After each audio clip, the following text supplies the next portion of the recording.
Hello ji, I am Husam Ali और इस video में मैं आपको बताऊंगा कि आपने अपने जर्मन एम्बेसी में इंटरव्यू के लिए क्या प्रिपरेशंस करनी है, उसकी कॉस्ट कितनी होगी, मेरा पर्सनल एक्सपीरियंस कैसा था और हम उसके टोटल प्रोसेस की बात करेंगे। तो फ़िलहाल मैं पसाऊ में हूँ, जो कि बायर्न का एक सिटी है, और मैं यूनिवर्सिटी ऑफ पसाऊ से मास्टर्स कर रहा हूँ। और ये मेरे कमरे से बाहर का व्यू है। और चलें वीडियो हम अपनी स्टार्ट करते हैं। तो पहले हम बात कर लेते हैं इंटरव्यू प्रोसेस की। तो होता यह है कि जिस दिन भी आपका इंटरव्यू होगा, तो आपने क्या करना है कि 1 घंटे पहले आपने एम्बेसी में पहुंच जाना है। आपने 1 डेढ़ घंटे का बफर लाजमी रखना है, ताकि कुछ भी एक अनफॉर्चुनेट इवेंट हो जाए, कोई एक्सीडेंट, कोई कुछ भी हो जाए, कोई ट्रैफिक जैम हो जाती है, तो आपके पास 1 डेढ़ घंटे का बीच में बफर लाजमी होना चाहिए, क्योंकि एक इंपॉर्टेंट डे है आपके लिए भी। तो आप 1 डेढ़ घंटे पहले चले जाएं तो इतना बेहतर है। तो मेरा तो पर्सनल एक्सपीरियंस है इस्लामाबाद एम्बेसी का, तो हम इस्लामाबाद के हवाले से भी बात करेंगे। लेकिन होपफुली, क्योंकि कराची में एम्बेसी का जो इंटरव्यू प्रोसेस है वो तो तकरीबन सेम होता है, तो वो भी स्पीच में कवर हो जाएगा। ऐसा है कि जिस दिन भी आपका इंटरव्यू है, आप 1 डेढ़ घंटा पहले उधर पहुंच गए, आपके पास कोई लगेज है, कोई बैग है, कोई डॉक्यूमेंट्स हैं जो कि आपने यूज़ नहीं करने, आपने बाहर सबमिट करवा के जाने हैं। बाहर आगे जाके लेफ्ट साइड के ऊपर जहाँ पे कैफ़े है उसके पास एक जाके काउंटर है, वहाँ पे आपने सबमिट करवा देने, फ्री ऑफ कॉस्ट है, उसकी आपको फिक्र नहीं करनी। और वो सेफ भी है। वो आप एक टोकन देंगे वापसी पे, वो आप उसको उनको टोकन सबमिट करेंगे और अपना बैग ले लेंगे।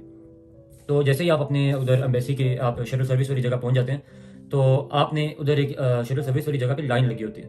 वो मोस्टली होती है यूएई वालों के लिए या अमेरिकन एम्बेसी के लिए।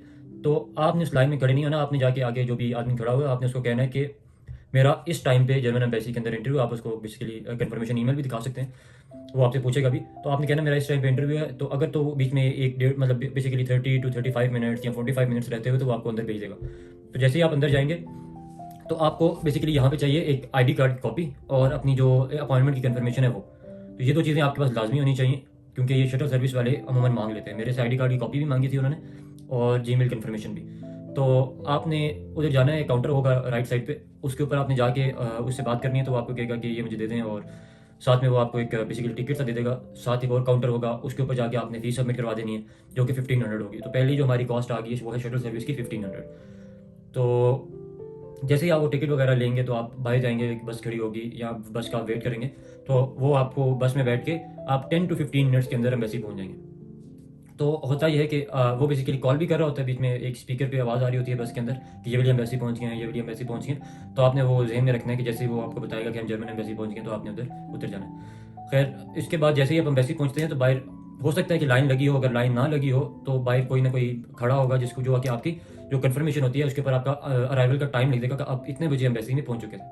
वो इसलिए होता है कि अगर आप हो सकता है कि अंदर जाके आप आपकी जो अपॉइंटमेंट है वो लेट है या जो भी बात हो, तो आपके पास टाइम पहले से लिखा हो कि आप इतने बजे एम्बेसी आ चुके थे। तो वो आपको फिर आगे एक बेसिकली ऑफिस है, उसके सामने वो आपके जो है वो डॉक्यूमेंट चेक करेगा, आपसे पिक्चर वगैरह लेगा, आपको बेसिकली आपका आइडेंटिटी मैच करेगा कि आप वही हैं जिनके अपॉइंटमेंट है, जिसका पासपोर्ट वगैरह सब कुछ देख के वो आपको कहेगा आप अंदर चले जाएँ। वो एक स्कैनिंग मशीन होगी वो, और आगे एक दो बंदे खड़े होंगे जो कि आपको बेसिकली आपकी तलाशी लेंगे, आपके पास कुछ ऐसा चीज़ तो नहीं है। उसके बाद आप चले जाएंगे, वो आपको कहेगा चले आप आगे जा सकते हैं। तो आगे आपने राइट जाके फिर लेफ्ट होके, तो सामने एक ऑफिस होगा। तो आपको बेसिकली यहाँ पे ध्यान रखना है कि ऐसा बिल्कुल भी नहीं है कि आपका कहीं पे कोई कैबिन है जिसके अंदर इंटरव्यू होता है, या इस तरह के मुख्तलिफ काउंटर्स बने होंगे। ऐसा है कि सामने बाहर ही सारे बैठे होते हैं, और आपको भी दूसरों के इंटरव्यू का पता चल रहा होता है, और जो आपका इंटरव्यू होगा वो भी आपको बाकी कोई भी जो है वो सुन सकता है। तो आपको एक तो ये फ़ायदा भी है कि कोई किसी और का इंटरव्यू हो रहा है, तो आपको पहले पता चल जाएगा कि क्या क्या क्वेश्चंस हो रहे हैं, तो आप उसको माइंड में जो है उसके आंसर जो है बना सकते हैं। खैर, तो होता ऐसे है कि जैसे आप उस ऑफिस में इंटर होंगे, तो राइट साइड के ऊपर एक टिकटिंग मशीन होती है। अमूमन ऐसे होता है कि वहाँ पे कोई ना कोई आदमी खड़ा होता है, अगर ना भी खड़ा हो तो आपने उसके ऊपर जो टिकटिंग सिस्टम है उसके ऊपर लिखा होगा स्टडी वीज़ा है, वर्क वीज़ा है, जो भी है। आपने स्टडी वीज़ा है तो आपने स्टडी वीज़ा जो है वो चूज़ कर लेना है, और वो टिकट एक प्रिंट हो जाएगा जिसके ऊपर एक नंबर लिखा होगा बेसिकली। तो आपने जैसे वो टिकट लिया, आपने वो टिकट लेके साथ में लेफ्ट साइड के ऊपर एक टेबल लगा होता है उसी हॉल के अंदर ही। और हॉल भी इतना कोई बड़ा नहीं है, बस समझ लें छोटा ही है, इतना कोई बड़ा साइज़ उसका है नहीं है। तो दरमियान में आपको सामने नज़र आ रहा होगा, सामने एक राइट लेफ्ट साइड के ऊपर एक टेबल लगा होता है, जो कि कोरियर वालों का होता है, जो कि आपको बेसिकली पासपोर्ट डिलीवर करते हैं, आपके वीज़ा जो भी आपका डिसाइड होगा डिसीजन के बाद, जो आपके घर तक पासपोर्ट डिलीवर होता है उसके लिए। तो आप उस टेबल के ऊपर अगर कोई नहीं बैठा हुआ, तो आप उधर वो बैठा हुआ कोई सर्विस वाला, आप उसके साथ बैठ जाएंगे जाके, और वो आपसे कहेगा अपना जीमेल इन्फॉर्मेशन वगैरह दिखा दो, वो भी पूछ लेता होता है। फिर वो आपको कहेगा अपना पासपोर्ट भी दे दो, आपने पासपोर्ट दे देना है। और वो आपसे आपका नाम वगैरह पूछेगा, और आपका एड्रेस पूछेगा, दो आपके फ़ोन नंबर पूछेगा। एक आपका आप अपना दे सकते हैं, किसी और का बैकअप के तौर पे अगर बेसिकली कोरियर वाला आए और वो आपसे आपका फ़ोन नंबर ना मिल रहा हो, तो बैकअप पे एक फ़ोन नंबर भी आपसे पूछता है वो। ये चीज़ें होगी, वो खुद ही अमूमन नोट कर रहा होता है, अगर नहीं तो आप खुद वो उसके ऊपर लिख देंगे और वो आपको एक रिसीट दे देगा। वो रिसीट आपने लाजमी संभाल के रखनी है और वो आपसे 500 रुपये भी लेगा यहाँ पे। तो पहले 1500 शटल सर्विस का, 500 यहाँ पे, 2000 रुपये अभी तक आपकी कॉस्ट आ चुकी है। तो आपको एक रसीद दे देगा, वो आप अपनी फाइल में जहाँ भी है आपने संभाल लेनी है, क्योंकि ऐसा होता है कि जैसे ही आपका डिसीजन आता है एम्बेसी से, तो आपने उसके ऊपर आप कॉल करके पूछ सकते हैं कि यार मेरा ट्रैकिंग नंबर क्या है। उससे एक सीरियल नंबर होता है उस रसीद के ऊपर, उसके अकॉर्डिंगली मेरा ट्रैकिंग नंबर क्या है, तो आके आप ट्रैक कर सकेंगे आपका पार्सल कहाँ तक पहुँचा है। और आपने वो रसीद संभाल लेनी है। उसके बाद जो है आप पीछे जाके चेयर्स लगी होती हैं, उसके ऊपर जाके बैठ जाएंगे और राइट साइड के ऊपर एक स्क्रीन लगी होती है जिसके ऊपर टिकट्स का नंबर आ रहा होता है कि किस काउंटर के ऊपर कौन सा टिकट चल रहा होता है। अमूमन ऐसे होता है कि हमारा जो स्टडी वीज़ा वालों का इंटरव्यू होता है वो सेकंड काउंटर पे होता है, जो कि एक पाकिस्तानी आदमी होता है जो इंटरव्यू ले रहा होता है। कभी कभी ऐसा भी है, बहुत रेयर केसेस हैं ऐसे कि एक कोई लेडी भी इंटरव्यू लेती है, लेकिन मोस्टली ऐसा ही होता है कि वो एक आदमी होता है पाकिस्तानी ग्लासेस वाले, वो आपका इंटरव्यू ले रहे होते हैं। तो इंटरव्यू के टाइम के ऊपर जैसे ही स्क्रीन के ऊपर आपका नंबर शो हो जाएगा, तो आपने उस काउंटर के ऊपर जो सा भी कोरस्पॉन्डिंग काउंटर नंबर होगा आपने उसके ऊपर चले जाना है और उस काउंटर के ऊपर जाके वो आपसे पासपोर्ट और आपकी पिक्चर मांग लेगा।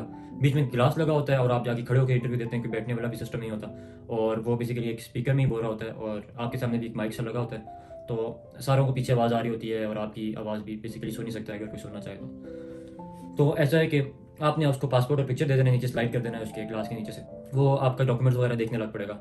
वो डाउनलोड करेगा आपके पोर्टल से आपके डॉक्यूमेंट्स वगैरह, और फिर आपसे वो आपकी डिग्री और ट्रांसक्रिप्ट भी मांग लेगा, आपने वो भी उसको सबमिट कर देना है। फिर वो आपसे साथ साथ जो है क्वेश्चंस भी कर रहा होगा आपसे। जो भी वो क्वेश्चंस करेगा अमूमन वो ऐसे स्टार्ट करता है कि वाई जर्मनी, तो आप उसको आंसर कुछ भी कह सकते हैं कि फ्री एजुकेशन है, क्वालिटी ऑफ एजुकेशन है, रिसर्च की अपॉर्चुनिटीज़ बहुत ज़्यादा है जो कि पाकिस्तान में अवेलेबल नहीं है।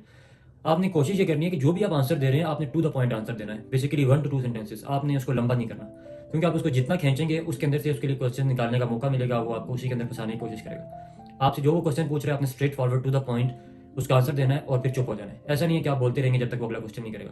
उसने पूछा वाई जर्मनी, आप उसका 1-2 लाइनों में आंसर देंगे, खामोश हो जाएंगे, वो अगला क्वेश्चन आपसे पूछ लेगा। अच्छा, मोस्टली क्वेश्चन आपके ये होते हैं why Germany, why this university, why this degree program, और उसके बाद वो आपके सिबलिंग्स के बारे में पूछेगा, आपके सिबलिंग्स कहाँ पे हैं, क्या कर रहे हैं। उसके बाद वो आपसे पूछेगा कि आपका स्पॉन्सर कौन है, अगर आपका ब्लॉग अकाउंट है तो स्पॉन्सर का इनकम क्या है, ये वो, और अगर आपके पास स्पॉन्सर लेटर है तो वो पूछेगा कि कौन स्पॉन्सर है आपका, उसके साथ रिलेशन क्या है, ये वो क्या करते हैं। आपने उसके बारे में देखिए, जो भी आपका स्पॉन्सर है उसके बारे में आपको इन्फॉर्मेशन लाजमी होनी चाहिए, उनकी इनकम क्या है, कंपनी क्या है, वो करते क्या है, ये सारी चीज़ें आपको पता होनी चाहिए।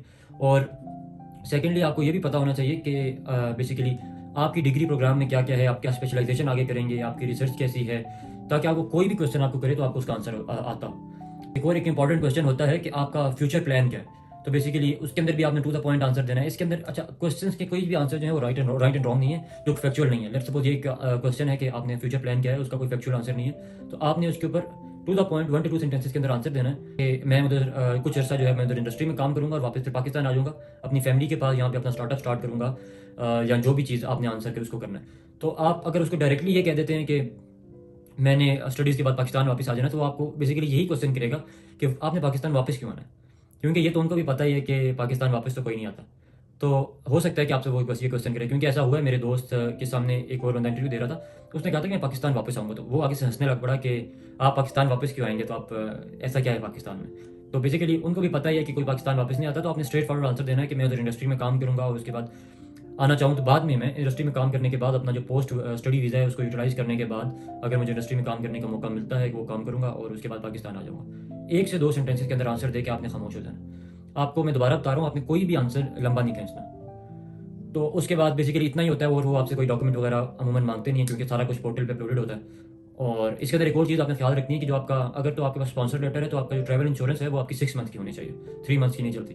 क्योंकि मेरे पास था, तो उसने मेरे पास 3 मंथ का था, उसने कहा था मुझे दोबारा सबमिट करवाएं, तो मैंने उसी वक्त घर जाके जो है वो 6 मंथ्स की इंश्योरेंस सबमिट की थी उसको ईमेल के ऊपर। तो ये आपका सारा जो है एक ओवरऑल एक्सपीरियंस होता है, और आखिर में वो आपसे फीस भी लेगा, जो कि यूरो के रेट के हिसाब से होती है ऑलमोस्ट आजकल प्रॉब्लली 24,000 चल रहा है, तो 2,000 आपका पहले कॉस्ट आ गई थी। तो अराउंड आपका यूरो का रेट वेरी करता है, तो अराउंड 25 to 27 के बीच में आपकी जो टोटल कॉस्ट आती है। तो आप अपने पास 30,000 लाजमी रखिएगा, ताकि कुछ भी अगर फ्लक्चुएशन आती है यूरो रेट में जो भी सीन है, तो आपके पास एक्स्ट्रा होने चाहिए, एटलीस्ट 30,000 आपके पास होना चाहिए। तो ये बेसिकली हमारे पास सारा प्रोसेस था। मैंने आपको कॉस्ट भी बता दी है, प्रोसेस भी बता दिया है, और प्रिपरेशन। अच्छा, प्रिपरेशन का ये है कि आपने अपनी यूनिवर्सिटी के बारे में लाजमी सर्च करना है, अपनी जो सिटी जिसमें जा रहे हैं उसके बारे में लाजमी पढ़ के जाना है, अपना जो डिग्री प्रोग्राम है उसके बारे में आपने लाजमी पढ़ के जाना है, आपने उधर जो रिसर्च लैब्स हैं उसके बारे में भी लाजमी पढ़ के जाएँ। जो आपका डिग्री प्रोग्राम है उसके अंदर क्या क्या स्पेशलाइजेशन ऑफर्स हो रही हैं, जो भी आपका बेसिकली कोर्स मॉड्यूल्स होंगे, जो भी आपका सेमेस्टर के अंदर कौन कौन से आपको कोर्सेज ऑफर होते हैं, उसके बारे में भी थोड़ा बहुत आप पढ़ के चले जाएँ। और अपने सिबलिंग्स के बारे में भी लाजमी इन्फॉर्मेशन रखें कि वो कौन कौन सी कंपनी में क्या क्या कर रहे हैं बेसिकली। अगर आपको नहीं भी पता एग्जैक्ट पोजीशन का, तो वो भी आप उनसे पूछ लें कि यार आप कहाँ पे क्या कर रहे हैं। उसके बाद अपने स्पॉन्सर के बारे में लाजमी पूछ के जाएँ, उनकी एग्जैक्ट जो है इनकम वगैरह, कहाँ पे काम कर रहे हैं। और अब ये वीज़ा एक वो 6 मंथ का बेसिकली शुरू में वीज़ा लगाते हैं, उसके बाद आपको कौन स्पॉन्सर करेगा, उसके बारे में भी आप कह सकते हैं यही मुझे स्पॉन्सर करेंगे, इनकी ये इनकम है वगैरह वगैरह। इसके अंदर भी आपने 1 to 2 सेंटेंसेस के अंदर आंसर देना है। आपने कभी भी आंसर 2 सेंटेंसेस से ऊपर नहीं देना, ताकि उसको मौका ही ना मिले कि वो आपसे कोई काउंटर क्वेश्चन कर सके उसके बीच में से। तो ये बेसिकली टोटल प्रोसेस है। मैं आपको बाद में कभी अपने एक्सपीरियंस के बारे में बता दूंगा, वो एक अलग से वीडियो बना दूंगा। वो काफ़ी जो है डिफरेंट एक्सपीरियंस था, आप कह सकते हैं one of the worst interview experiences ever, क्योंकि ऐसा इंटरव्यू हो नहीं सकता किसी का हुआ हो। तो खैर उसको मैं किसी अलग वीडियो में आपको बता दूंगा, तो आपको उसके अंदर से भी काफ़ी पॉइंट्स जो है सीखने को मिल जाएंगे। अगर आपको कोई और चीज़ किसी और चीज़ के बारे में पूछना हो, आप कमेंट सेक्शन में पूछ सकते हैं। अगर उसके ऊपर कोई वीडियो मैं बना सका तो लाजमी बना दूंगा। और अभी के लिए फ़िलहाल इतना ही है। तो thank you so much for watching.